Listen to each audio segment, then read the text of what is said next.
In meiner heutigen Präsentation möchte ich mich mit einer Frage der Erziehungswissenschaft und Kinderpsychologie beschäftigen, die in vielen Familien tagtäglich eine Rolle spielt. Kann übertriebenes Loben Kindern schaden? In der modernen Erziehung neigen viele Eltern dazu, jede noch so kleine Handlung ihrer Kinder überschwänglich zu feiern. Was auf den ersten Blick wie liebevolle Motivation wirkt, wird von Experten zunehmend kritisch gesehen. Ich möchte zunächst auf die positiven Absichten hinter dem Loben eingehen, im Anschluss die schwerwiegenden Gefahren einer Dauerlobkultur beleuchten und abschließend zeigen, wie eine konstruktive Feedbackkultur im Elternhaus aussehen sollte. Dass Eltern ihre Kinder loben, entspringt verständlicherweise dem Wunsch, deren Selbstbewusstsein zu stärken und eine liebevolle Bindung aufzubauen. Ein gutes Beispiel dafür ist ein Kind, das zum ersten Mal ein Bild malt oder ein Turmbauwerk vollendet. Wenn Eltern diese Leistung anerkennen, gibt das dem Kind Sicherheit und stärkt den Tatendrang. Das will ich mit folgendem Beispiel verdeutlichen. Ein Kind, das für seine Mühe Anerkennung erfährt, entwickelt Freude am Ausprobieren und lernt, Vertrauen in die eigenen Fähigkeiten aufzubauen. Auf der anderen Seite birgt eine inflationäre und unreflektierte Lobkultur erhebliche Risiken. Das größte Problem ist die Entstehung einer völlig verzerrten Selbstwahrnehmung. Wenn Eltern jede Kleinigkeit als Meisterleistung verkaufen, lernt das Kind nicht, die eigene Leistung realistisch einzuschätzen. Meiner Erfahrung nach zeigt sich daran, dass solche Kinder im späteren Leben, etwa in der Schule oder im Beruf, extrem schlecht mit Kritik umgehen können. Dazu fällt mir das Beispiel von pauschalem Lob wie „Du bist so klug" ein. Die US-Psychologin Carol Dweck bezeichnet dies als Förderung eines sogenannten Fixed Mindset. Das Kind verknüpft seinen Wert mit dem Merkmal Klugheit und vermeidet fortan schwierige Herausforderungen, aus Angst, dieses Bild bei einem Misserfolg zu verlieren. Zudem verliert Lob seinen eigentlichen Wert, wenn es ständig und ohne echten Anlass verteilt wird. Zusammenfassend lässt sich sagen, dass Loben keine Allzweckwaffe ist, sondern dosiert und gezielt eingesetzt werden muss.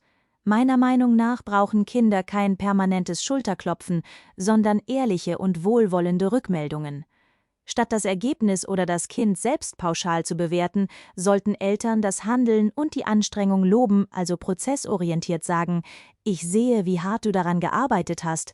So lernen Kinder, dass Erfolg durch Fleiß entsteht und entwickeln eine hohe Resilienz. Ich danke Ihnen für Ihre Aufmerksamkeit und bin gespannt auf Ihre Fragen.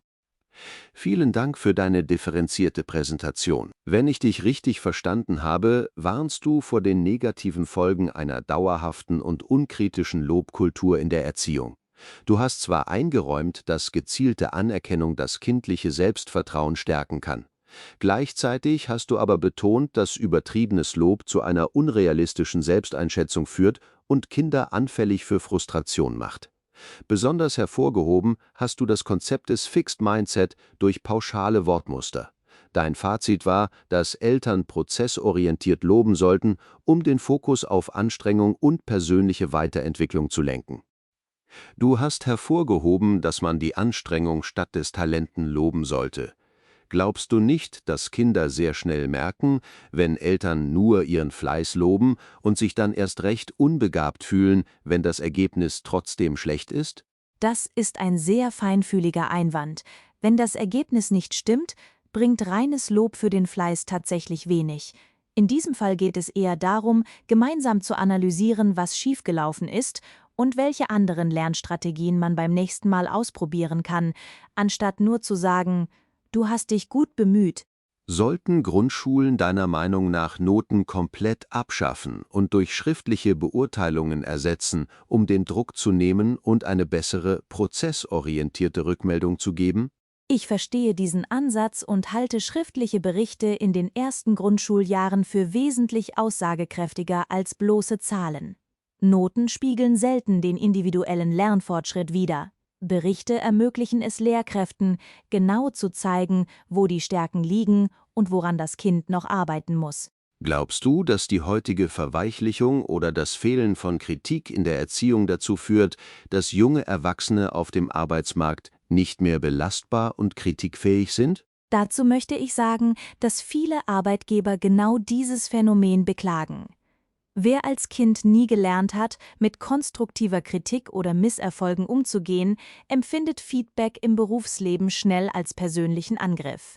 Eine realistische Erziehung bereitet Kinder also viel besser auf die Realität vor.